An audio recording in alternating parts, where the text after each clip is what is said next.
My first eye-opening call was about 2 weeks into my assignment at Station 20. We had a train versus pedestrian, and a gentleman decided he didn't want to live any further, so he stepped in front of a train in an area. We ended up going out, and it was not a rescue at that point. It was simply body recovery, and we ended up searching a wide area for pieces of body, and it was one of those things that really made me step back and realize it's not just putting out fires, it's not just pulling kitties out of trees. Located in the Central Valley of California, the Fresno Fire Department. Established in 1877, the Fresno Fire Department is one of the oldest departments in the United States, rich in history and tradition.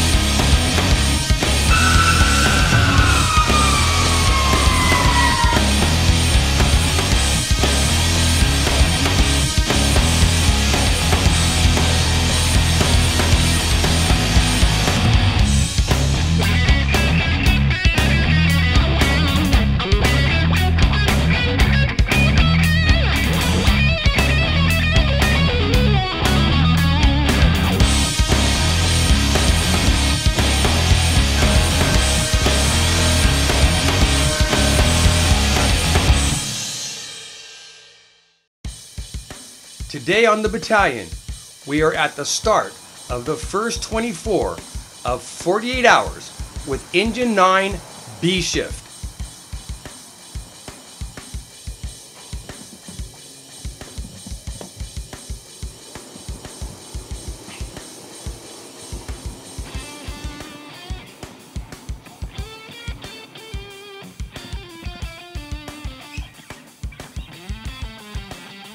Early morning, at the moment of the shift change, a call comes in.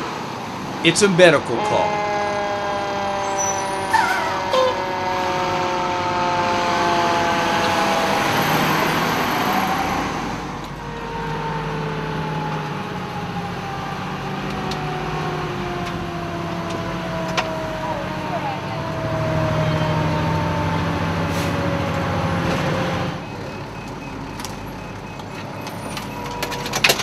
Coming out the right, I'll get the door. I got it too. I've been out this side. Crew of Engine 9 arrives on scene.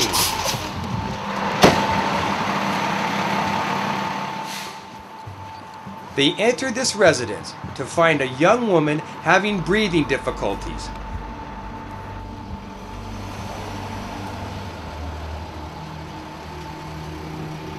The ambulance paramedic and EMT arrive on scene.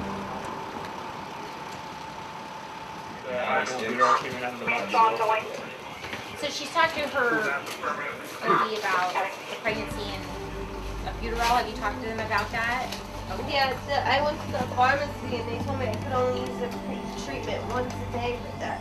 The woman is pregnant, and she is suffering from what could be a dangerous asthma attack. And I went to my doctors, but they couldn't see me when I went, so.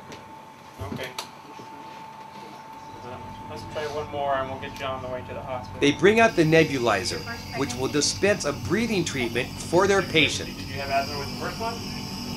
No? I was going to say, usually people with asthma have it dissipates while they're pregnant. I've never had a pregnant patient. She is in her 9th month of pregnancy.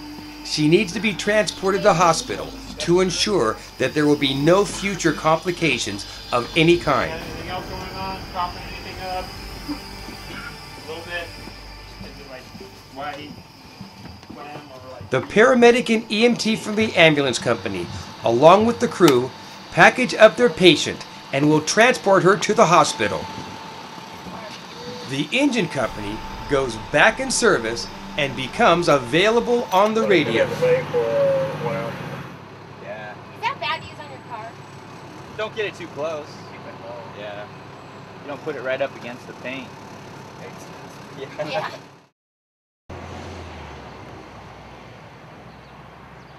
Back at the station, they briefly meet in the kitchen for a quick plan to go to the market. and they're out the door. They've arrived at the market and they head towards the entrance. My first year as a captain was hell. I mean, every shift I'd go home and think, what the hell did I do? It's such a learning experience, and there's so much involved in it. The calls really were learning experiences, and because we're so busy here, that's something that where we do benefit from. If you're a firefighter on a busy rig, you're going to run a lot of calls, so you do get some experience. Being one of the busy stations, they take this moment to go shopping for their entire 48-hour shift. First stop, veggies. I think the personnel issues really surprised me at how difficult they were. Having probationary people underneath you, it was just a lot to take care of. But the good part is we're so darn busy here, you're gonna learn, it gets stuffed in your face. So I would say after a year or two, it kind of clicked with me. Next up, protein. They shop in the dairy section before checkout. This is where it gets tricky for all firefighters. They have to hope that no call comes in from the time they stand in line to about 10 feet from the rig. The crew get through the line. They head back to the engine, still safe. They're safely back in the engine and will head back towards the station.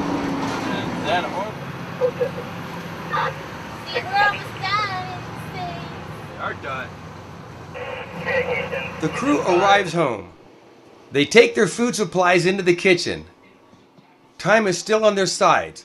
No calls. It's the time of the year for all engine companies to test their hose lines. The captain explains the process.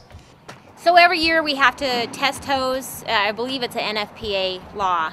A hose gets tested at a certain PSI in a certain time period depending on the type of hose. LDH versus wildland hose. Wildland hose is at a higher PSI because it's usually used at a higher PSI.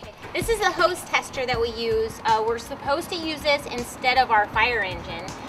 We did have a few accidents, every department has, with the actual couplings exploding at the rig, which is very dangerous. So this is a hose tester, and what it does is kind of simulate a fire pump in a sense. So you hook up the hose, it obviously has different size of orifices, and fill it up, and then you turn it on. I'm going to turn it on just briefly so you can. And what that's going to do is build up pressure in the hose. The hose gets tested on it differs what type of hose it is and what is it used for. So wildland hose gets tested, let's say at 250 for 5 minutes, versus our 1 3/4 and 1 1/2 gets tested at 300 for 5 minutes as well. So what this does, we can test 500 lengths off of each orifice, which is kind of nice because we can test that much in a day. Every Saturday we do this for the month of May and April. And what that takes care of is one, testing the hose, and two, we reload our hose so it doesn't get moldy and it doesn't stay in the creases. This particular fire engine uses its hoses all the time, so we don't have that problem. At a slower station, you won't pull your LDH off for a whole year. However, we pull ours off once a month, minimum of once a month at least. So we don't have that problem with the creases, but this is what hose testing is for. Every fire department does it. It's NFPA law that we do it. We're not using it today because the weather's really good. But a lot of the older stations and the 2 company houses, you're gonna have a hose tower. So how that works is, you see all those racks? It helps when, one, the weather's bad and it won't dry outside. 2, it's just a nicer and neater way of doing it. Since we only did so much hose today and I have little pieces and sizes, we're just gonna do it outside since it's hot today. But you can probably see the bigger stations all have these hose towers. Often people are wondering what they're used for, and this is what it's used for, is to dry the hose. They used to put the rookie upstairs all the time, and usually would bring in some hose and squirt them down. So that's a tradition that we miss a little bit. So that's what it's used for. Firefighter engineer Javier Pla starts the system. So what we're doing right now, we're filling the hose. Once the hose is filled, Then I'll go ahead and turn the pump on. We've got a gauge here that'll let us know what PSI we're at. Once we're at 250, we'll shut it down and keep track of it for 5 minutes. And make sure there's no errors with the couplings.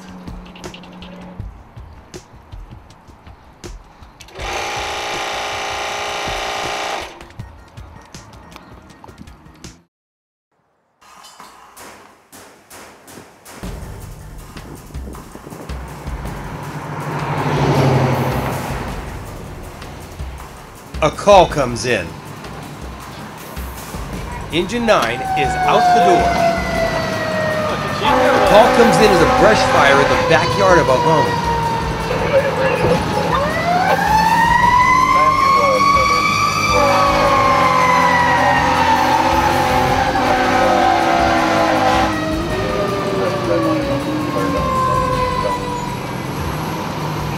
Arrive on scene at a vacant lot.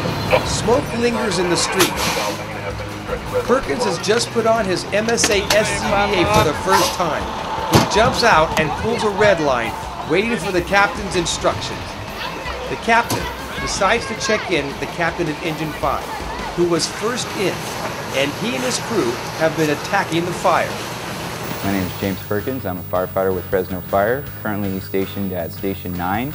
I've been a firefighter here for 7.5 years. Yeah, after traveling for a couple years, I went through a few stations. I try to draw on the south end of town, stay busy, and we were able to get a grant to put 4 people back at a few stations.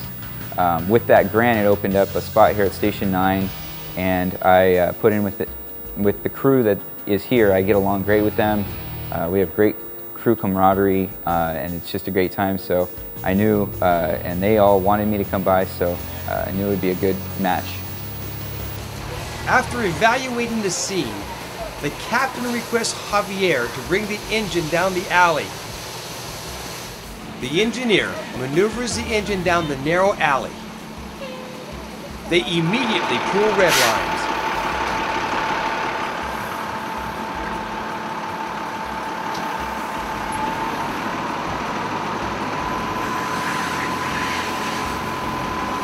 This vacant lot is near residential homes on both sides.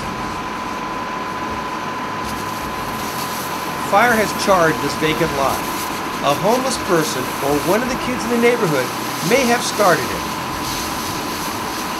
Captain WEDEMEYER moves a toasted couch that may have been where the fire started. They continue to douse the smoldering embers to eliminate any chance of a flare-up. It looks like we had a vacant lot with some debris on fire. There was a couple homes nearby that were possible exposures.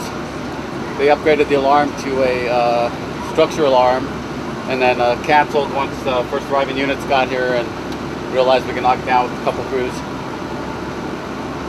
About it.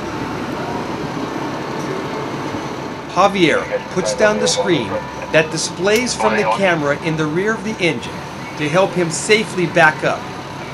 Always, as a safety precaution, there is never less than one firefighter guiding the driver from the rear of the apparatus. In this case, it's both Perkins and Richards. The crew of Engine 9 is no longer needed.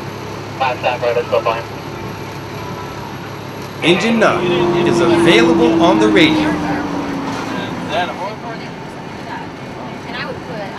The crew return home to the station to prepare some lunch. Oh yeah, if they city, if you put an ounce in there, they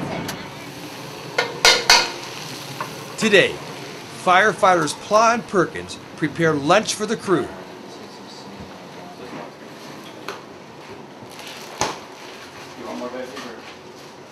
They hope to finish cooking before they catch another call. No such luck. Call comes in. They all get ready. With their seatbelt on, they head out the door.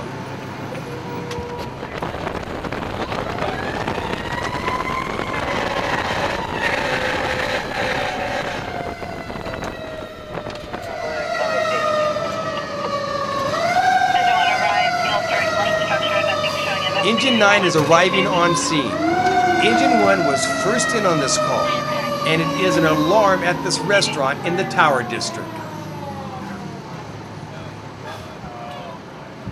As you can see, there is a festival going on. I bet you they called in for like a barbecue. Yeah.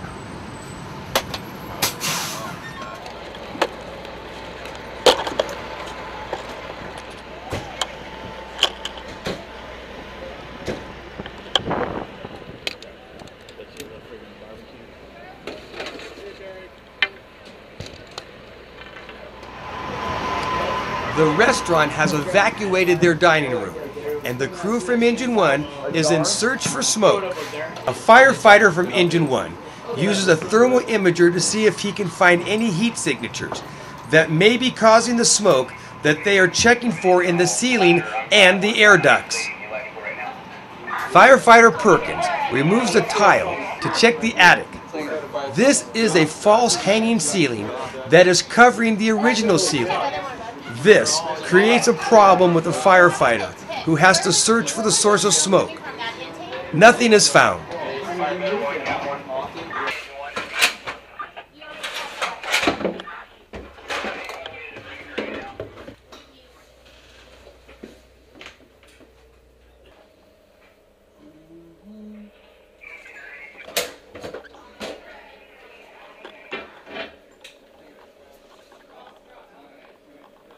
We had a couple of exhaust fans in the bathroom, but they're only at like 110 degrees.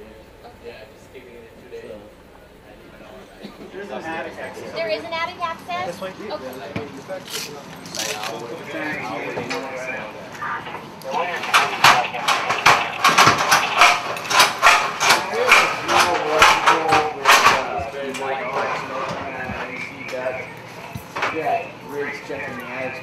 They move to the kitchen in the rear of the restaurant to gain better access to the original attic.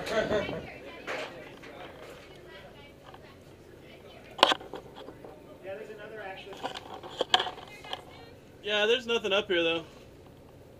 This attic's clear.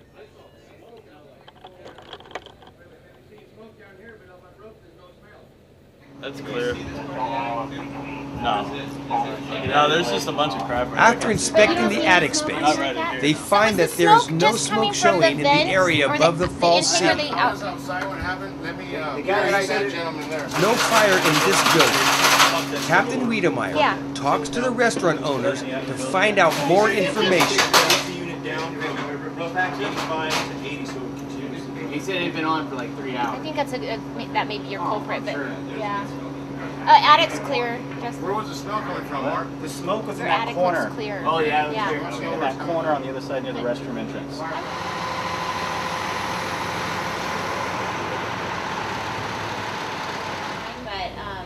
you know, we're gonna find it. It just takes a little while longer. It's much easier if everything's just completely going on fire. Never straight. Not easier for you guys. I know. I don't blame you. This is an interesting building. It is, and it's a tough building. Yeah, it has like 3 ceilings. Sure does, and so it's a little different. And then you guys have all these different hallways. And no, you guys have great food, and that's what matters. Yeah. What's up, gentlemen? You guys still up on the roof? Well, we were being coached for pictures, and I told them we can't do that without conditioning. That's probably a good idea, Rainbow. Good decision making. I told them we are going to have the ball people. What we have is just a lingering smell of smoke with a very strong odor, possibly electrical. It's really hard when there's no obvious source.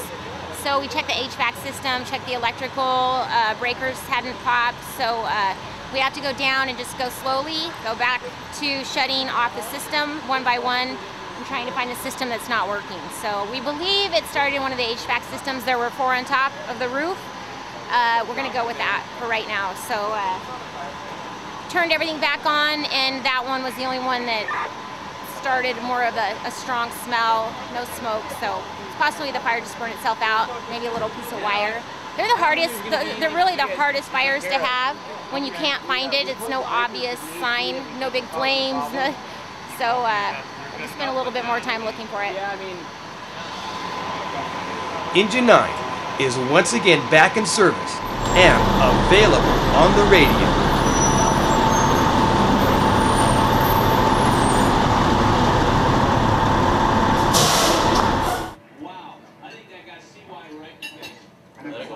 Ouch. Hey.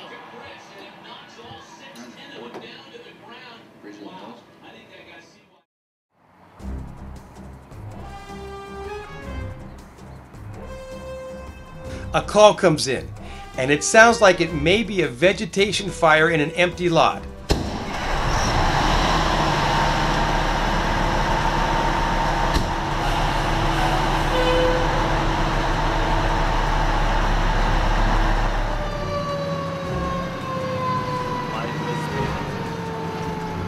The crew of Engine 9 is out the door.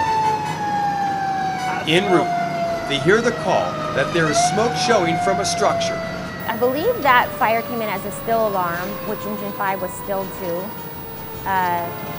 When you're still, that means you're just a single increment.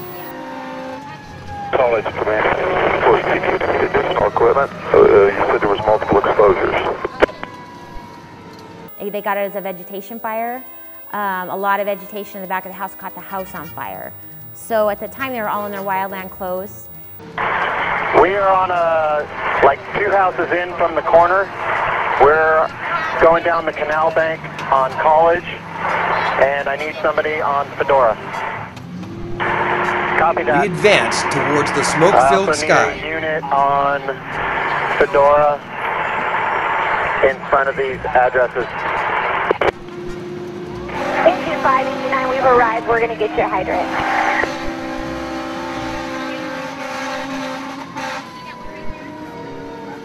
Engine 9 arrives on scene. They stop to find the closest hydrant. Engine 20, Engine 5. The engineer from Engine 5 is pulling his supply line. Perkins chooses to jump out the rig and help.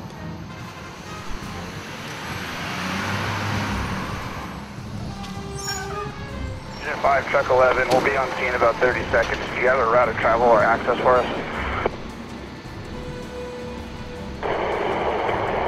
Park at College and Fedora.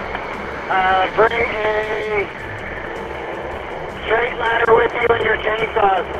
And a crew member from Engine 5 is the first to go in with a combat ready line. Copy. He pulls enough hose to create a loop in hopes to have enough line to safely enter the structure. Engine 5. College IC, go ahead. Start me 2 additional engines. Also make working fire notifications. College IC, copy. 2 additional engines we have made working fire notification. Water coming. Smoke is coming from this home. Our cameraman goes around to the rear of the structure to see where the fire originated from. The fire quickly crossed the lot, has climbed up the walls of this home, and is now in the eaves and the attic. Engine 20 pulls a red line to extinguish the wooden fence and gate on fire. And it turned out the back of the house was all on fire due to the wildland fire. So we took that portion, whereas other crews took the wildland fire. So kind of a sad deal, just an older couple, you know, all of their stuff burned up because of somebody else's wildland fire, probably somebody's cigarette. So that was unfortunate. And truck 4 arriving. The engine crews put on their new MSA Firehawk air mask and new packs. Where are you parked at? College IC, truck 4. Right now we're hovering right at College and Fedora. Where do you want us? Stop right there and the engine crew prepare to pull hose lines. Copy that. Agent 6 en route. Crew prepare to assist with ventilation and some salvage. It started out as a grass fire, so en route, everybody's in grass gear. And then as the first arriving rig got there, they realized that I was in the house. And actually one of the firefighters put his SCBA on with grass gear and tried to at least make a little stop. It got too hot for him, so he had to come out, and we were there and we had time to get our full turnout gear on at the time.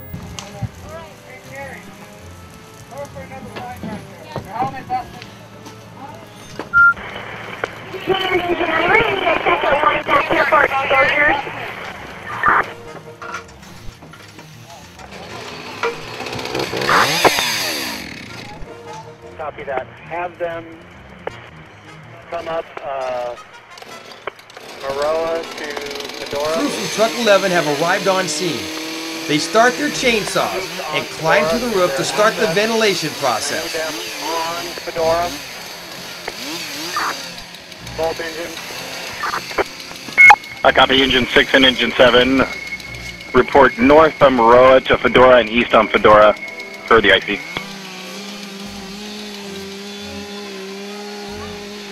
More lines are needed, and more lines are brought in.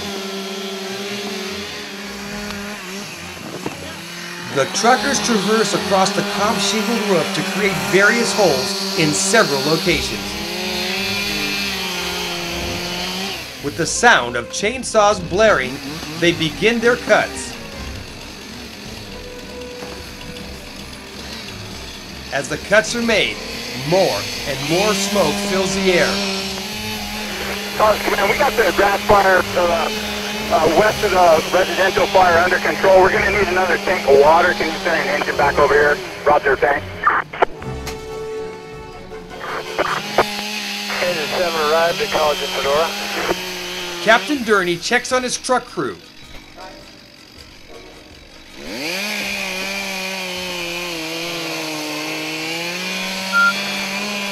Engine 7, new assignment.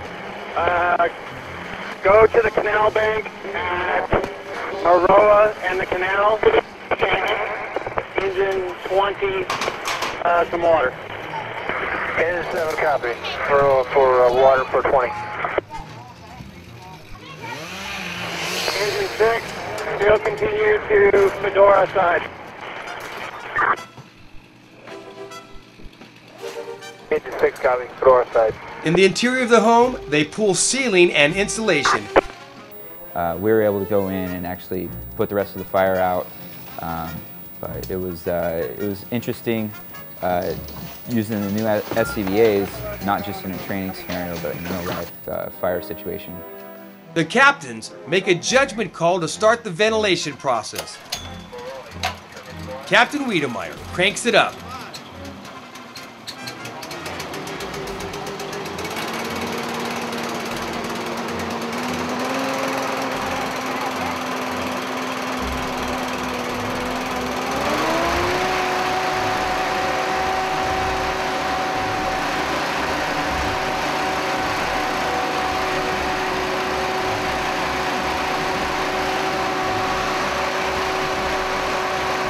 Never know if all the embers have been completely put out. In this case, they had not.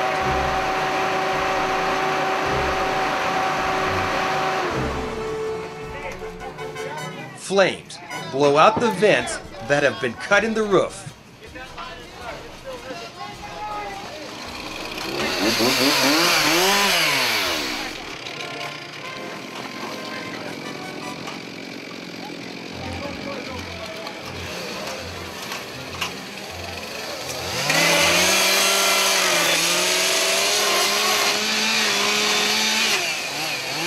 Quickly move to the adjacent garage that has a stuck garage door. No problem. They use a chainsaw to rip open the garage door to gain access. Inside the home, you can see through the rafters. Firefighters with their SCBAs continue to put out the fire throughout the attic.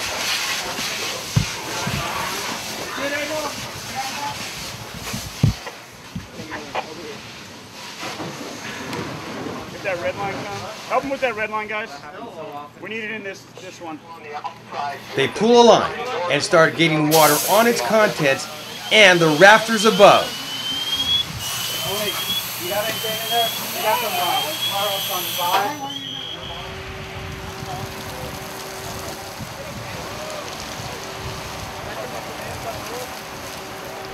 We enter the home through the rear of the structure. You can see the firefighters in the burnt lot still putting water on the ground and the rear of the structure. We kind of have a culture here in Fresno of good salvage. You know, if it looks like junk to us, it may not be junk to the person that owns it. So we treat everything that's actually salvageable and not already destroyed by fire or water like it's our own. We take it out with care, we put it out in the yard nicely, and we make sure that we can save whatever is salvageable for those people.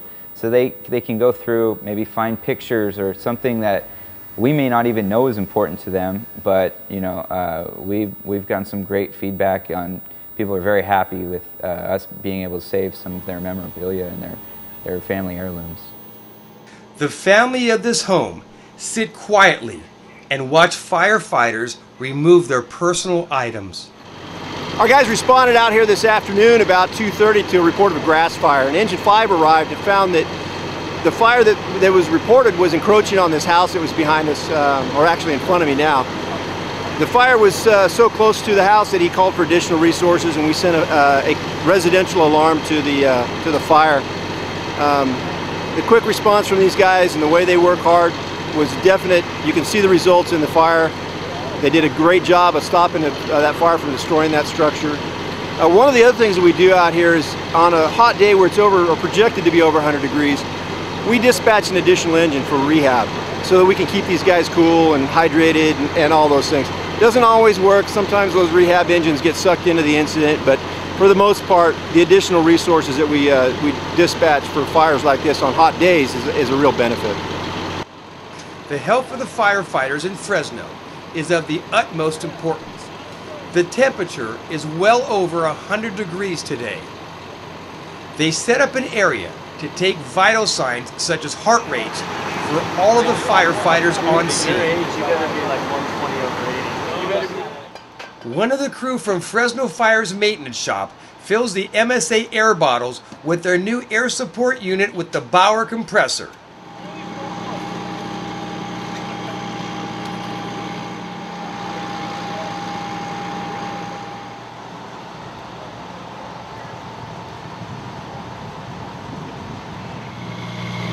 Captain WEDEMEYER goes to the air support truck to grab a new bottle. Perkins has just grabbed a new filled air bottle for his SCBA rig. James stows his gear so as to be ready for the next call.